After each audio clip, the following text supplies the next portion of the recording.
Welcome to the Plain English Public Health Weekly Report. I'm Richard Greenland, and today is January 29th, 2021. As always, we start with the COVID-19 statistics.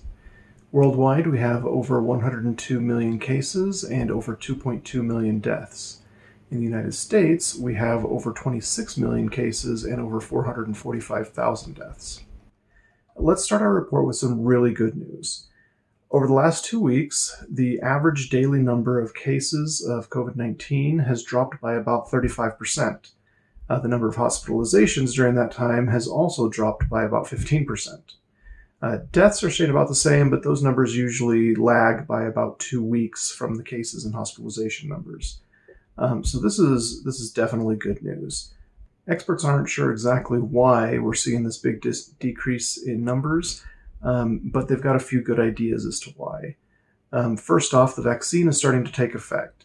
We've got a lot fewer people that have had the vaccine than what we hope to have by this time, but every little bit counts. Also, scientists say that the vaccine isn't the main reason for the decrease in cases, but it does play a part.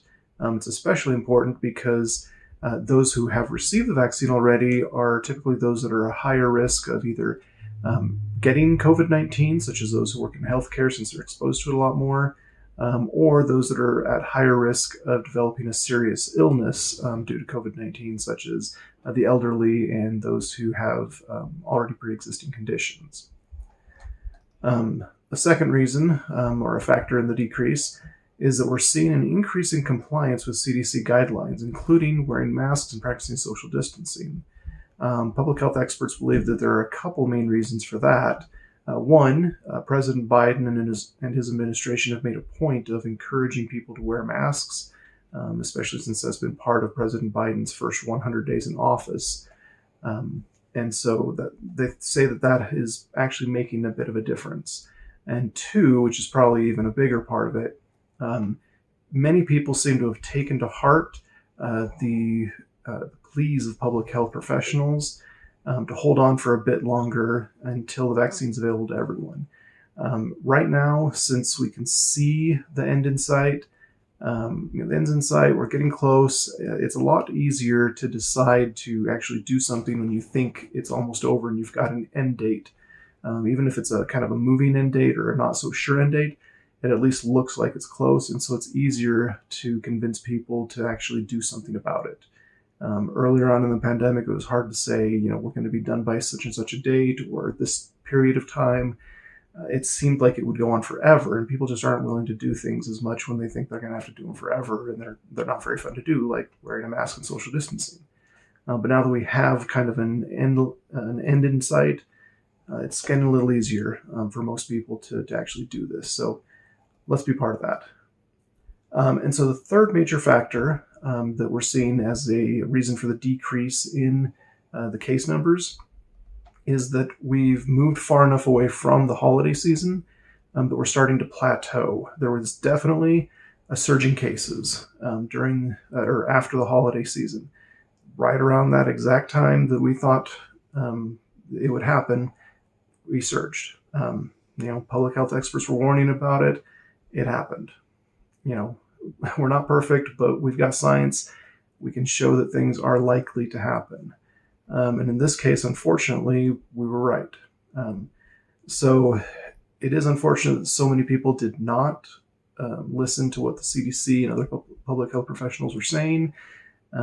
Just think of all the lives that could have been saved if people had taken it more seriously and gathered virtually instead of physically. It is what it is, however, and thankfully now we're plateauing out of that.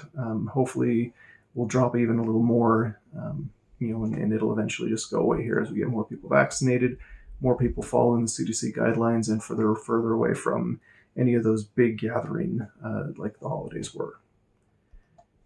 So as amazing as this decrease in cases is, experts caution that we need to stay vigilant. If people drop their guard and stop wearing face masks, practicing social distancing, or washing their hands, we'll probably see another surge.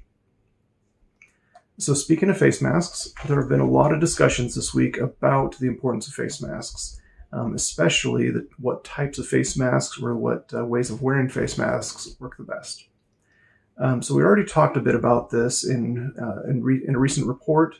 You can see the link to that above my head. So please check that out if you want more information on that. We've got a bit more to talk about this week, though. So as we previously have said, N95 masks are the gold standard, but they're in short supply. Some people have been buying KN95 masks or KF94 masks. The KN95 is a Chinese equivalent of the N95, and the KF94 is the South Korean version. Both of those types of mask are more abundant than the N95 mask, and there are some restrictions on using those kind of masks in healthcare settings. They're allowed to for the most part, but there are some restrictions that have to be followed on those. And so if you're buying those kind of masks, you won't really be cutting into the demand or the supply that should be going to our frontline workers. So that is a valid option. They're definitely more expensive than surgical masks, but because of the better fit and the better filtration, they're also much better at protecting you and those around you. Now, that being said, please be careful to make sure that the masks that you're buying are true masks. A study showed that up to 70% of KN95 masks were not actually meeting quality standards. KF94 masks seem to meet those quality standards a bit better, but they're also not as abundant as the KN95 masks. So just be careful with who you're buying it from. Make sure that they're verified. I have included a link below the video to an FDA list of approved masks, those that have been tested and found to meet those quality restrictions. So please take a look at that before buying any KN95 masks. In other mask news, many public health experts, including Dr. Fauci, have been talking about wearing 2 masks at a time instead of wearing, like, say, an N95 mask, wearing a surgical mask and a cloth mask together. Having those two together, and it doesn't matter which goes on top, you could do either way. They both have advantages and disadvantages. But the important part is that the surgical mask gives you the filtration that helps block the virus better, and the cloth mask typically gives a better fit. That's not always the case, so you still have to be careful with those cloth masks. Make sure you're buying cloth masks that fit well, and wear them together, and that way you can get that to work better than if you would wear one of them alone. There's still definitely the option, like we talked about in the previous reports, with wearing the newer cloth masks that actually have built-in filters that have been lab tested and everything. Those are still great. So whichever works best for you. So why all the talk about masks this week? Well, there's more bad news about the variants. COVID-19 variants are definitely making headlines this week. An early study from the UK, or early study results from the UK, show that the B117 variant, it's not just that it's 70% more likely to be transmitted. That's the main reason why we've had all this talk about the B117 variant and why we talk about all the masks, because if it's more likely to be transmitted, we do need to have better masks to block that. But also, in addition to that, the study showed that it could be up to 30% more likely to result in death or serious illness compared to the normal variants that we're seeing. More research needs to be done to verify the results of the B117 study, but as of right now, the data looks pretty solid.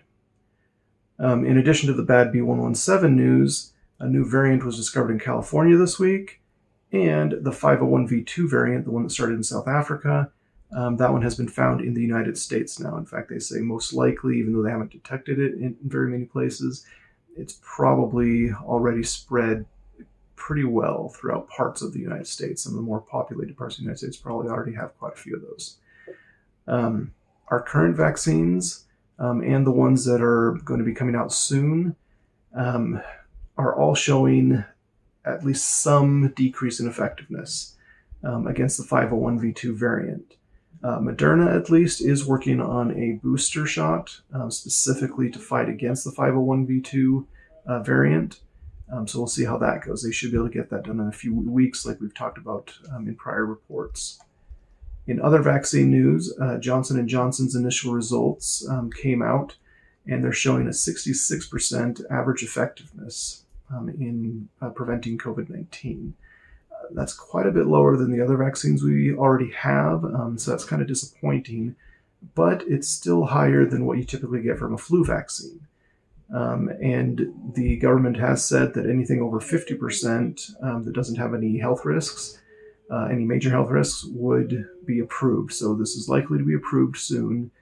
The Johnson & Johnson vaccine also has shown that it's a 66% average effectiveness, but it looks to be about 72% effective in the United States, where we have fewer of those variants, and as low as 54% or so in South Africa and other places that have those variants. Also, the Johnson & Johnson vaccine is showing that after 4 weeks, there is an 85% effectiveness of avoiding any serious illnesses. So you would still get the virus, but you wouldn't have a serious illness. It would be asymptomatic or very mild symptoms. Also, the Novavax vaccine, which is one that should be available fairly soon, is around 90% effective. So that's good. That's on par with Pfizer and Moderna. But unfortunately, that is only about 50% effective against the 501v2 variant. So depending on the vaccine, they're showing differing levels of effectiveness against 501v2, but they're all a little bit lower than the earlier variants. So all of this variant news is fairly recent, so we don't yet know a lot about what is going to happen with them. For now, our best bet is to continue practicing the social distancing, wearing the face masks, and washing our hands. We need to do our part. So in more good news, again, in the fight against COVID-19, Colchicine, a cheap, readily available drug for treating gout, has been shown to decrease death and hospitalization rates for COVID-19 patients.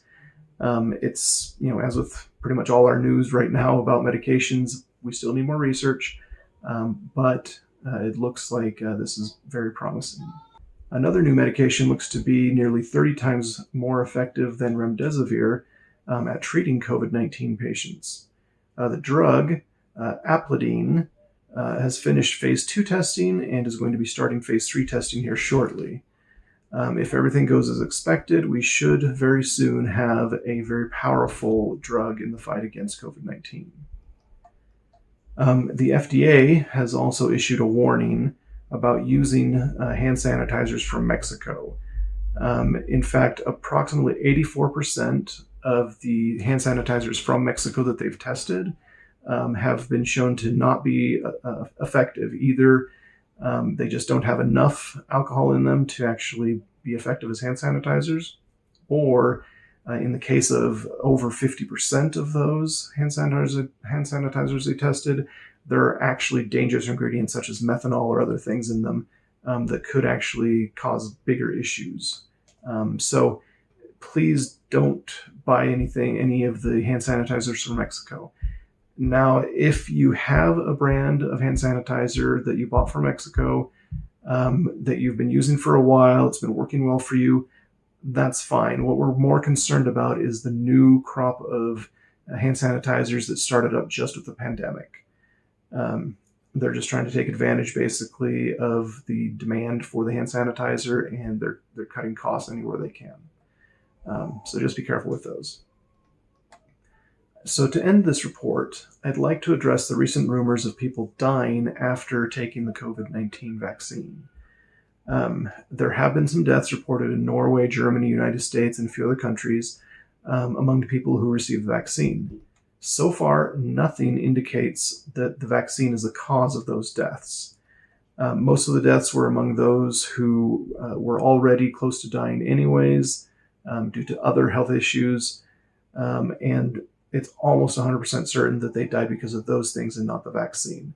Of course, any reports of death among people getting the vaccine is taken seriously, and local coroners are looking into everything, doing the autopsies and everything, as well as the government and the vaccine companies themselves. They're all working together to be absolutely certain that the vaccine is safe.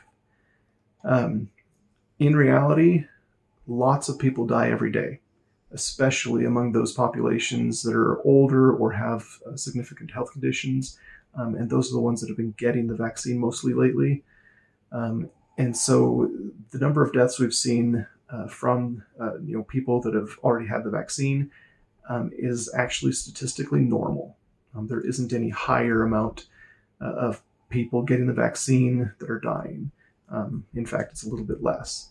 And so please don't avoid the vaccine based on these unfounded rumors, of the vaccine causing death. As of right now, that does not seem to be the case. It would be very unlikely that that is the case, but like I said, statistically, it does not look like it's happening at all. We've had over 20 million people receive at least one dose of a vaccine here in the United States alone, and maybe around a few hundred have died. Like I said, statistically normal or even low, so definitely not a high chance of death there. So thank you for watching the Plain English Public Health Weekly Report for January 29th, 2021. As always, I've got a bunch of links down in the down below the video, talking about what we did talk about already, and also stuff that we didn't get to. So please check those links out. I'm Richard Greenland, and you have a healthy weekend.